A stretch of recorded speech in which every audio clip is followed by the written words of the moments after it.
ಬರುವಂತಹ ಜನವರಿ 1, 2026 ಹೊಸ ವರ್ಷ ಆಚರಣೆಯ ಸಂದರ್ಭದಲ್ಲಿ ಪೊಲೀಸ್ ಇಲಾಖೆ ದಿನಾಂಕ 31 ಮತ್ತು 1ನೇ ತಾರೀಕು ಸಾಕಷ್ಟು ರೀತಿಯಲ್ಲಿ ಬಂದೋಬಸ್ತನ್ನು ಕೈಗೊಳ್ಳಲಾಗಿದೆ.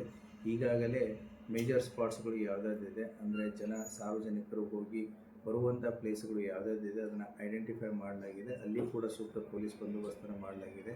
ಅಷ್ಟೇ ಅಲ್ಲದೇ ಕೂಡ ಈಗಾಗಲೇ ಎಲ್ಲ ಹೋಟೆಲು, ಲಾಡ್ಜಸ್ಸು, ರಿಸಾರ್ಟ್ಸು ಮತ್ತು ಈವೆಂಟ್ ಮ್ಯಾನೇಜರ್ಸ್ಗಳದ್ದು ಮೀಟಿಂಗನ್ನು ಎಲ್ಲ ಪೊಲೀಸ್ ಠಾಣಾ ವ್ಯಾಪ್ತಿಗಳಲ್ಲಿ ಅವ್ರದ್ದು ಮೀಟಿಂಗನ್ನು ಮಾಡಿ ಡೂಸ್ ಆ್ಯಂಡ್ ಡೋಂಟ್ಸ್ಗಳ ಬಗ್ಗೆ ಈಗಾಗಲೇ ಅವರಿಗೆ ಸಾಕಷ್ಟು ರೀತಿಯಲ್ಲಿ ನಾವು ಮಾಹಿತಿಯನ್ನು ಕೊಟ್ಟಿದ್ದೀವಿ.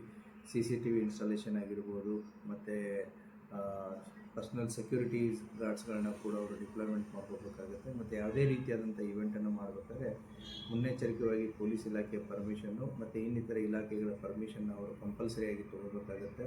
ಅವತ್ತಿನ ದಿನ ನಾವು ರಾತ್ರಿ 12:30ವರೆಗೂ ಮಾತ್ರ ಅವಕಾಶವನ್ನು ಕೊಟ್ಟಿದ್ದೀವಿ. 12:30 ಆದಮೇಲೆ ಎಲ್ಲವೂ ಕೂಡ ಕ್ಲೋಸ್ ಆಗಬೇಕು ಅಂತಲೂ ಕೂಡ ಹೇಳಿದ್ದೀವಿ. ಮತ್ತು ಅಷ್ಟೇ ಅಲ್ಲದೇ ಈಗ ಏನು ಕಳೆದ ನೀವು 3-4 ಡೇಸಿಂದನೂ ಕೂಡ ಸಾಕಷ್ಟು ರೀತಿಯಲ್ಲಿ ಪೊಲೀಸ್ ಪೆಟ್ರೋಲಿಂಗು, ವಿಸಿಬಲ್ ಪೊಲೀಸಿಂಗು, ಚೆಕ್ ಪೋಸ್ಟ್ಗಳು, ಡ್ರಂಕ್ ಆ್ಯಂಡ್ ಡ್ರೈವ್ ಕೇಸುಗಳು, ಮತ್ತು ಎನ್ಫೋರ್ಸ್ಮೆಂಟ್ ಆ್ಯಕ್ಟಿವಿಟೀಸ್ಗಳು, ಹೋಟೆಲು, ಲಾಡ್ಜಸ್ಗಳ ವಿಸಿಟ್ಟು, CCTV ಇನ್ಸ್ಟಾಲೇಷನ್ನು, ಈ ಎಲ್ಲ ಕಾರ್ಯಗಳು ಪೊಲೀಸ್ ಇಲಾಖೆ ಇಡೀ ಜಿಲ್ಲಾದ್ಯಂತ ತಗೋತಾ ಇದೆ. ಆದ್ದರಿಂದ ಪೊಲೀಸ್ ಇಲಾಖೆ ಬರುವಂಥ ಹೊಸ ವರ್ಷವನ್ನು ಸ್ವಾಗತ ಮಾಡಲು ಎಲ್ಲ ರೀತಿಯಾದಂತಹ ಸೂಕ್ತ ಬಂದೋಬಸ್ತನ್ನು ಕೈಗೊಂಡಿದೆ. ಸರ್, ಯಾರು ಪರ್ಮಿಷನ್ ಕೇಳಿದ್ದಾರೆ ಸರ್? ಹೋಟೆಲ್ಸ್, ರೆಸಾರ್ಟು, ಹೋಟೆಲ್ ಯಾರು ಅಪ್ಲೈ ಮಾಡಿದ್ದಾರೆ? ಕೆಲವೊಂದಿಷ್ಟು ಜನ ಆ ಅಪ್ಲಿಕೇಶನ್ಸ್ಗಳು ಪ್ರೊಸೆಸ್ಸಲ್ಲಿವೆ. ಅವರು ಬೇಕಾಗಿರುವಂತಹ ಎಲ್ಲ ಪರ್ಮಿಟ್ಸ್ಗಳನ್ನು, ಎಲ್ಲ ಸೂಕ್ತ ಸೌಕರ್ಯಗಳನ್ನು ಅವರು ಮಾಡ್ಕೊಂಡಿದ್ರು ಅಂತಂತಂದರೆ then will give permission as per